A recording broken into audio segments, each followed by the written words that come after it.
কোথায় গেলে গিন্নি? কি হয়েছে? কি হয়েছে মানে এসব কি শুনছি আমি? সেই কুলোটার মেয়ে নাকি আবার এ বাড়িতে এসেছে, সঙ্গে আবার তার মা। এটা কি করে হলো? কোন সাহসে তারা এই কাজ করতে পারলো? কি করে ঢুকলো তারা? কে তাদের ঢুকতে দিল বলো?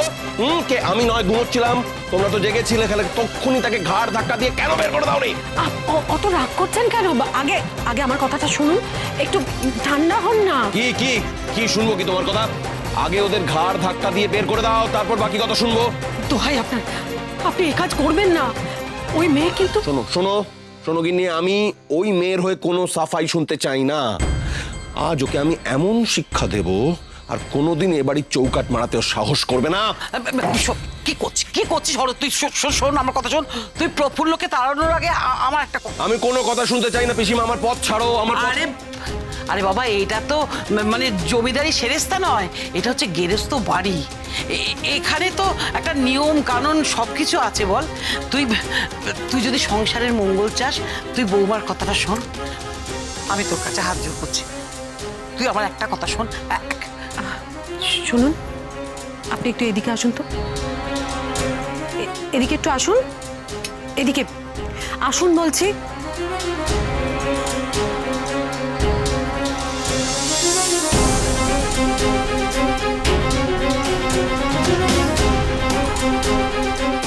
কি হলো? যা বলার তা তো বলে দিয়েছো, আবার এখানে দাঁড়িয়ে আছে কেন নয়নবু? তুমি এবার এখান থেকে যাও, তোমাকে আর এখানে দরকার হবে না, যাও।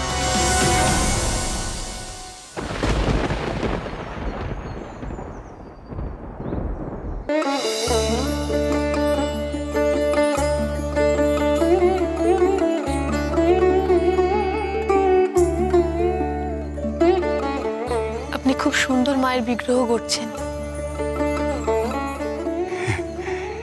এ কি দেখছো মা? মূর্তি করতাম পদচিহ্ন গ্রামের জমিদার মহেন্দ্র রায়ের আমলে। সে রাজাও নেই, সে রাজত্বও নেই। এখন তো হরবল্লভ রায় মশাই জমিদার। ওনার ইচ্ছে মতো, ওনার পছন্দ মতো মূর্তি করতে হয়।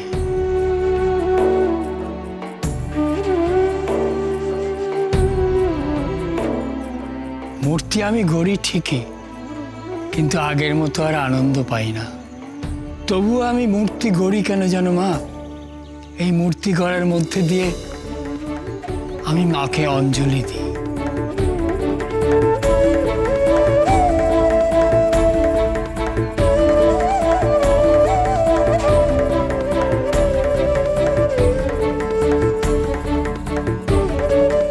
আচ্ছা, মায়ের চোখ কবে আঁকা হবে? মহালয়ার দিন। সেই দিন দেখবে এই নরেন পটুয়ার হাতের জাদু। মায়ের চোখ আঁকাতেই হলো আসল। সেদিন দেখবে মা কেমন জীবন্ত হয়ে উঠেছেন।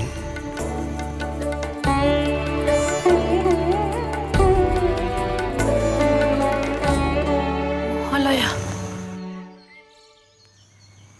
ততদিন কি এ বাড়িতে ঠাঁই হবে আমার?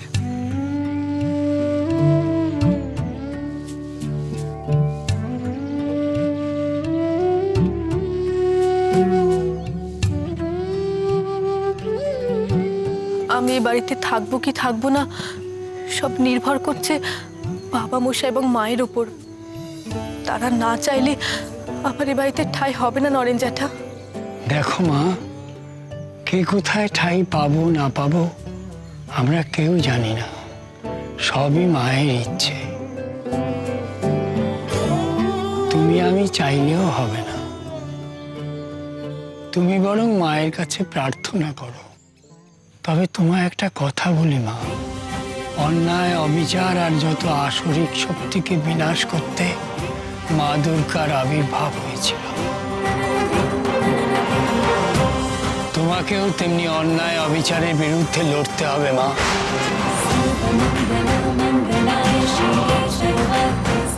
এই যুগেও অসুর কম নেই।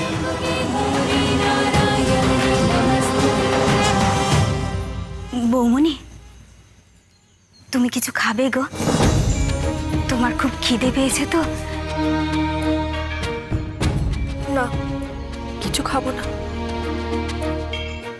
আচ্ছা ঠিক আছে। শোনো, তোমাদের ছোট কর্তা কোথায় জানো কুন্দ? সে তো আমি জানি না গো। তিনি যে কখন আসেন কখন যান কে জানে। ও অবশ্য আজকে দুপুরবেলা খেয়ে কোথায় বেরিয়ে গেলেন, কখন ফিরবে কে জানে। তেনার তো আবার বাড়িতে মনই বসে না।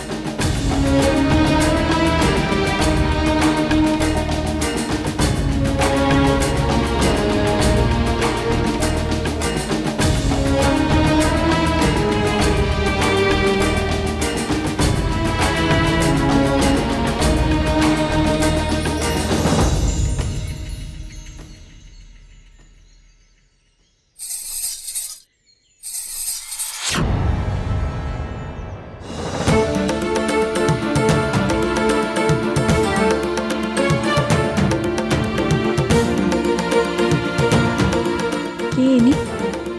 আমাকেই বা ডাকছেন কেন?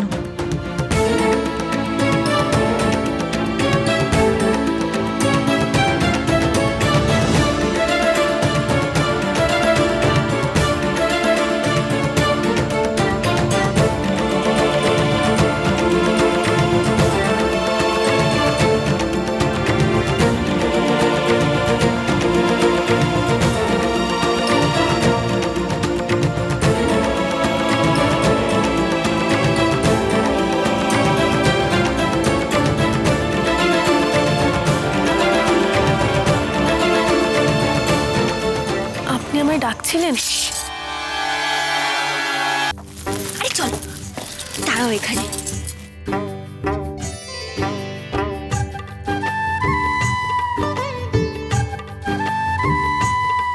এ কি, দরজা বন্ধ করলে কেন? তোমার সঙ্গে দুটো কথা বলবো বলে। তুমি কে? তোমার নাম কি ভাই? আমার নাম সাগর। তোমার সতীন গো। সতীন? তুমি তবে সেই যার কথা আমি শুনেছি? তুমি কার কথা শুনেছিলে তা আমি জানি না। আমি শুধু জানি তুমি আমার সতীন, আমার দিদি। এসো না, এসো এসো এসো এসো। আরে বসো না এখানে, বসো বসো।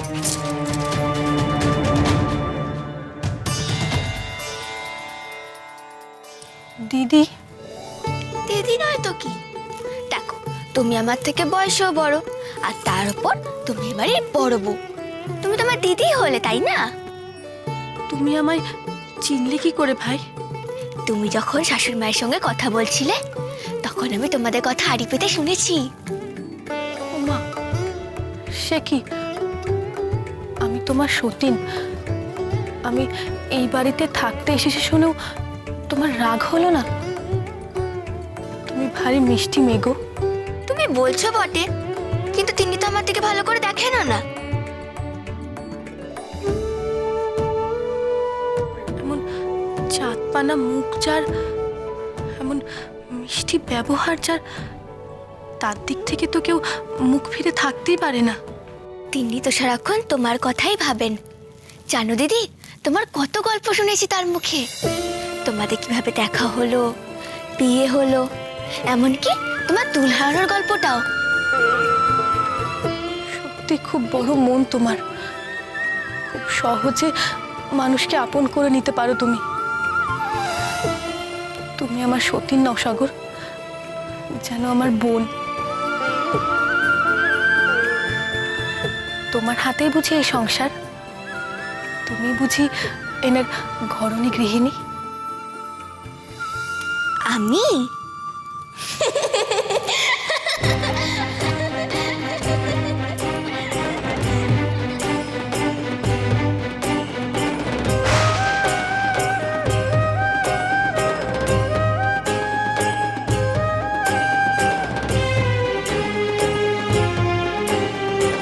তুমি এখানে?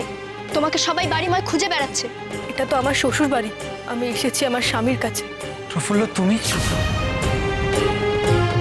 তুমি এসেছো?